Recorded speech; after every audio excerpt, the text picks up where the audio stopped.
এটা এই দুইটা জিনিস লোকে রাখা যায় না।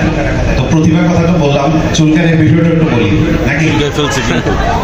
এই চুলকানিও কখনো লুকে রাখা যায় না। আপনারা অনেক বড় বড় অফিসে কাজ করেন, যাদের মধ্যে এই সমস্যাটা আছে দেখবেন স্যারের সাথে কথা বলছে, কোনো না কোনো ভাবে হাত চলে গেছে পিছনে, ওই চুলকানি শুরু করে দিয়েছে। এটা বের হয়ে যাবে। এক ভদ্রলোকের এরকম চুলকানি আছে, রাতের বেলা ট্রাভেল করছে, এক জায়গা থেকে আরেক জায়গায় আছে, বাসে বসা, তার হঠাৎ করে চুলকানি শুরু হয়েছে, পায়ের মধ্যে চুলকাইতেছে। অনেকক্ষণ চুলকানোর পর পাশে বসা যে ভদ্রলোক উনি বলতেছেন, ভাই আপনার সমস্যা কি, আপনি আমার পায়ে চুলকাতেছেন কেন? বলে, ভাই আমি কি এতক্ষণ ধরে আপনার পায়ে চুলকাইছি? বলে, হ্যাঁ।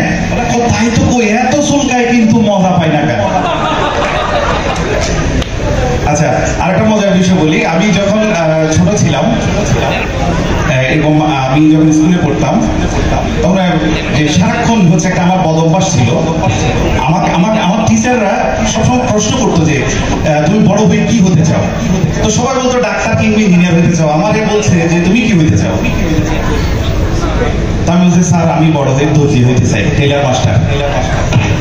স্যার তো অবাক বলে যে, বাবারে সবাই ডাক্তার ইঞ্জিনিয়ার হইতে চাই, তুমি দর্জি হইতে চাও, ঘটনা কি? আমি বলছি, স্যার আমি যখন আরো ছোট ছিলাম, খুব বড় ধরনের একটা বদ অভ্যাস ছিল, সারাক্ষণ মুখে বুড়ো আঙুল চুষতাম। কোনো ডাক্তার আমার এই বদ অভ্যাস দূর করতে পারে না। এটা দূর করে দিয়েছিল একটা দর্জি, একটা টেলার মাস্টার। বলে, কেমনে দূর করছে? বললাম, স্যার ওই দর্জি আমাকে একটা প্যান্ট সেলাই দিয়েছিল, কিন্তু প্যান্টটা ছিল কোমরের চেয়ে সাইজে ঢিলা। পরে 2 হাত দিয়ে প্যান্ট ধরে থাকতাম, মুখে আর আঙুল দেওয়া চান্স পেতাম না। হাততালিটা একটু জোরে চাই, একটু ইকোটা বন্ধ করবেন আপাতত। আচ্ছা, এখানে বিবাহিত কারা কারা একটু হাত তুলি সবাই।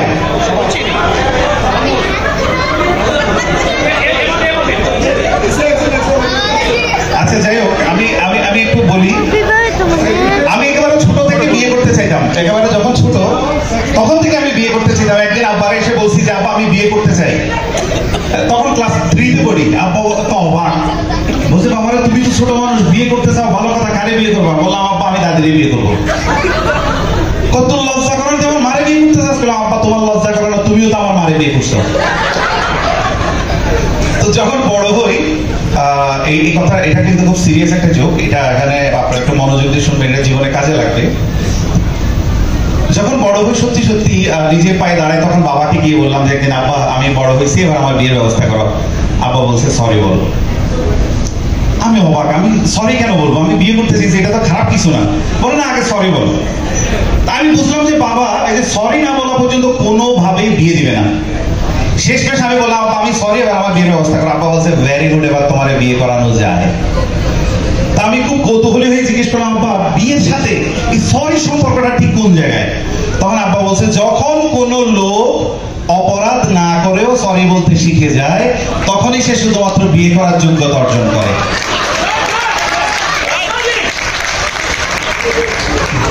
দুই বছর আগে আমি বিয়ে করছি, আলহামদুলিল্লাহ আমিও সরির উপরেই আছি। কিছু হইতে পারে না, আগে আমি সরি। তো বউদেরকে খুশি করতে হয় সবসময়, এই জন্য খুশি করতে গিয়ে গত বছর আমার বিবাহ বার্ষিকী ছিল। বিবাহ বার্ষিকীতে আমি তাকে একটা সিএনজি গিফট করছি। হ্যাঁ, একটা সিএনজি গিফট করছি। সিএনজির পিছনে খুব ভালোবেসে নাম লিখে দিছি যে আমার বউ মালতী। এটা দেখার পর আমার বউ বাপের বাড়ি গেছে, এখনো আসেনি। কারণ যে জায়গায় লেখা ছিল আমার বউ মালতী, তার ঠিক নিচে লেখা ছিল ভাড়ায় চালিত।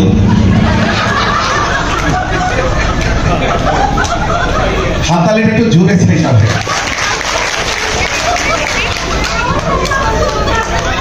আচ্ছা, তার আগে ভাইদের জন্য বলি যে বউ হচ্ছে অনেকটা সংবিধানের মতো। বউ হচ্ছে অনেকটা সংবিধানের মতো। কোন অনুচ্ছেদে কি আছে আপনি কিছুই বুঝতে পারবেন না, খালি লঙ্ঘন করলে বুঝবেন অপরাধ করছেন নাকি? আচ্ছা, একটু জিজ্ঞেস করি, এদিকে পলাশ ভাই আছে। পলাশ ভাই একটু বলবেন যে পুরুষ মানুষ কেমন লাইফ কাটাতে চায়? পুরুষ মানুষটা কেমন লাইফ কাটাতে চায় একটু বলবেন? শান্তি। আচ্ছা, যাই হোক, আমি বলে দিচ্ছি পুরুষরা কেমন লাইফ কাটাতে চায়। পুরুষরা সাধারণত, আমরা বুফে খেয়ে অভ্যস্ত না?